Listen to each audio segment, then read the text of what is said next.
Hello, welcome to Building and Culture. In the series 101 Books to Form a Soul, we propose today an analysis of La peau de chagrin from Honoré de Balzac. This novel has been written by Honoré de Balzac. It's composed of three parts.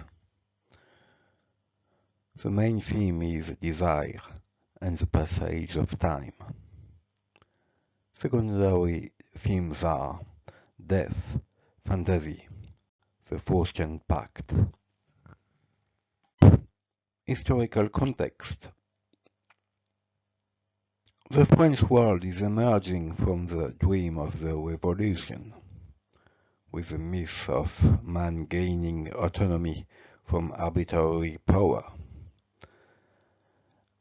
and the empire, with the myth of greatness through conquest. The country was bled dry. Its demographic domination, which had ensured its military and cultural dominance in the previous century, was being undermined. Balzac wrote the Comédie Humaine over a period of more than 20 years, in the same way that Dante had proposed the Divine Comedy to describe Florence in his time. The desire for success and salvation is at the heart of both work, but Balzac's recourse to the marvelous and the magical elements is less clear-cut and less marked than in Dante's work. The cycle of angels singing to the glory of the God is less important and less necessary to the work. Balzac's work awakened France from a long dream.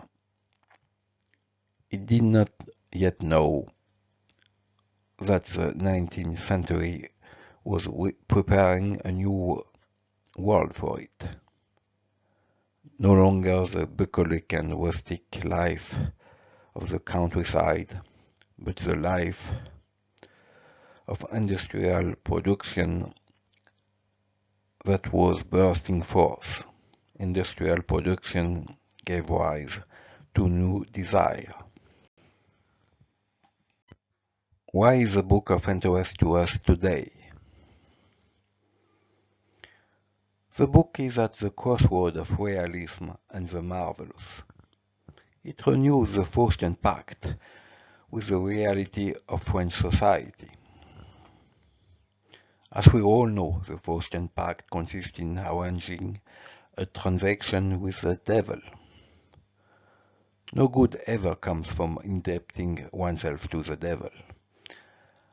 And it is fair to say that Raphael, the hero of the story, should have given up the peau de chagrin and committed suicide that very evening. In the end, he only went from one form of despair to another and met Scylla because he wanted to avoid Charybdis.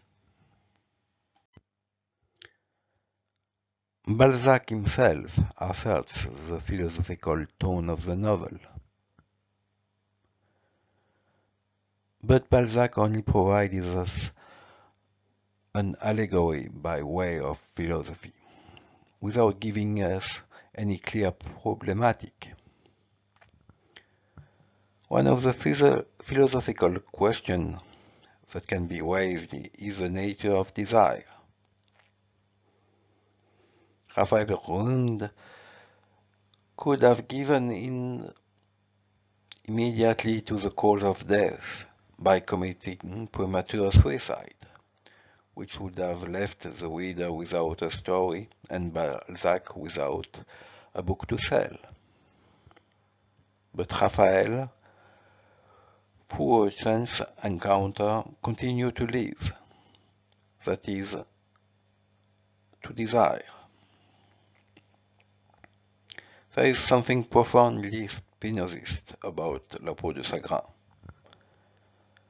Admittedly, Spinoza did not believe in miracles, magic, spectres, and ghosts. But he does know that these entities permeate society and the ways in which people live. Spinoza says that desire is the very essence of man, and the magic skin, la peau de chagrin, is what resurrects Raphael desire. Spinoza posed the question of duration, that is to say, of the continuation of existence. This is the whole problem of the magic skin.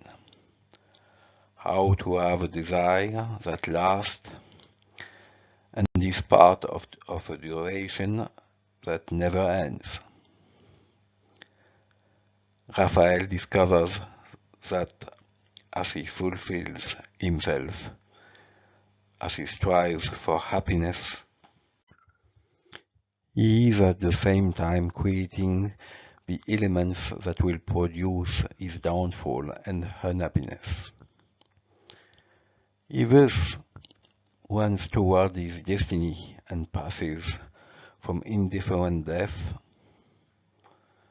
After all, why not die when you are wounded and have nothing more to expect from life? To death seized with awe because you have something to lose in the end. The Spinozist sage, wise man who in your death has become a being who is fearful because he is miserly. The Faustian pact has indeed worked. Because we have gained something, we have something to give back to death. That is the very principle of debt. We thus move from a Spinozist morality to a profoundly Nietzschean one. The principle of human subjection is debt. It is in debt that the fantastic and the marvelous meet the flattest reality. Raphael said, yes, for a generous man, a debt is hell, but hell for bailiff and business agents. An unpaid debt is baseness, the beginning of knavery, and worse than all that, a lie. It sketches out crimes. It assembles the planks of the scaffold. My bills of exchange were protested. 3 days I paid them, and this is how. A speculator came and offered to sell me the island I own in the Loire, where my mother's tomb was. We may say that the comedy of consumer society is no longer divine. It looks to hell, not to heaven.